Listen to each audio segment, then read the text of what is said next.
I'm the Jersey Connoisseur, and today I will be reacting to the Arsenal Wolves game. Let me just start off by mentioning the jersey that I'm wearing today.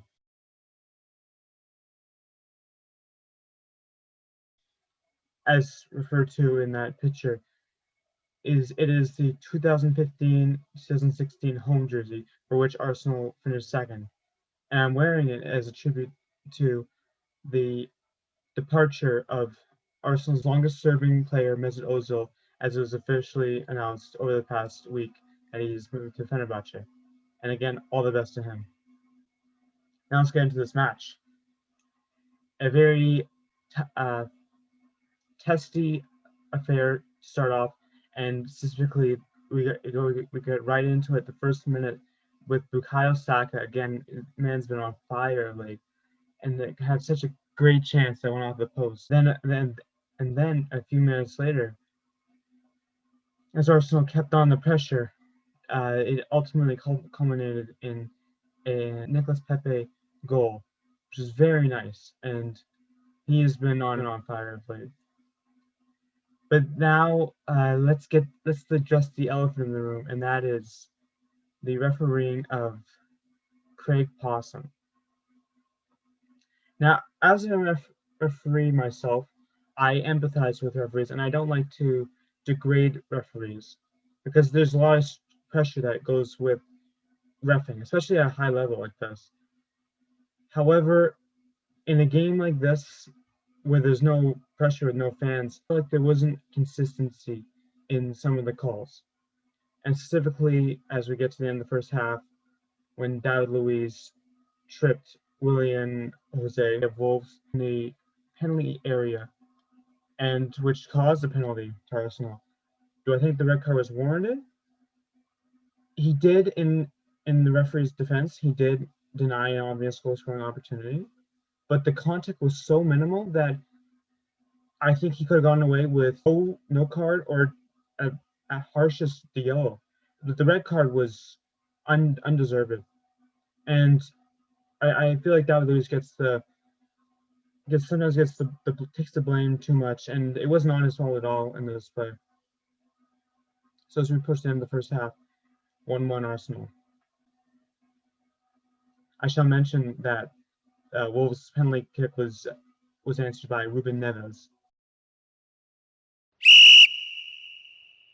Now into the second half, where there was still tension from the coming out of the added time in the first half, and Arsenal looked flat to start the second half, and ultimately, a few minutes into the second half, João Moutinho put an absolute worldie at goal that went in, and holy, that was one of the best goals I've seen in a while. And what I noticed on that Moutinho goal is how many of the Arsenal players were just standing there and didn't seem ready for the shot at all, and that's unacceptable. They should have been prepared, and specifically Granit Xhaka. He's shown me time and time again he is not cut out to be a consistent player, and like he said, he was caught flat-footed, and that's unacceptable for a player of his stature. But overall, after that goal by Moutinho, Arsenal was not able to get their mojo back, and while they had chances here and there, it was pretty barren to say the least. And then until around the 80th minute, where Wolves sent out a ball over the top to Adama Traore, and Traore is extremely fast. So you gotta get to the ball as soon as possible. And the only guy left, the last guy back, was the goalkeeper for the Arsenal, Bernd Leno.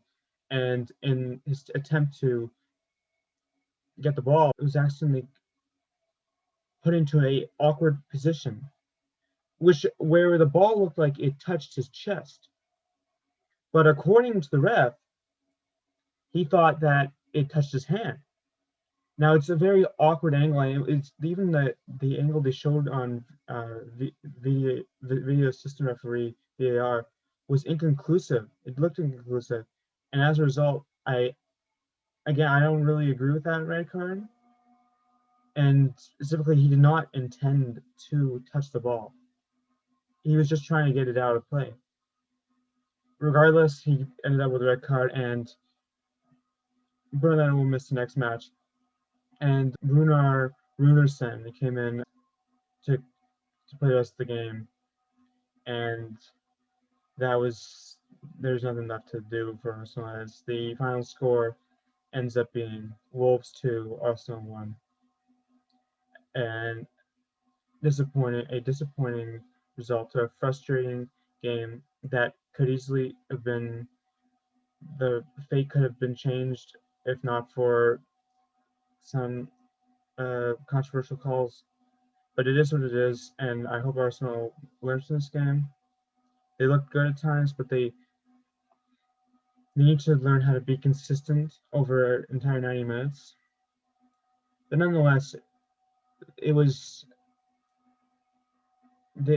no other excuse they can make. There's no other. And as Arsenal looks to play Aston Villa on Saturday, it will be interesting to see how they can bounce back. Hopefully, they get the likes of Pierre-Emerick Aubameyang playing. I was disappointed that they had near the same exact lineup that they did on Saturday against Manchester United, with the addition of Gabriel, which is good to see. But yeah, Aubameyang, Gabriel, and hopefully Matty Ryan will make his debut. Not to say that Runarsson wasn't. He was good as a sub for Leno, but he's not cut out to be a goalkeeper in the Premier League, in my opinion. But it is what it is. I mean, so furthermore, while Arsenal may have taken their first loss in a long time, at least they didn't lose as badly as Southampton did to Manchester United. Holy, it's something about Southampton.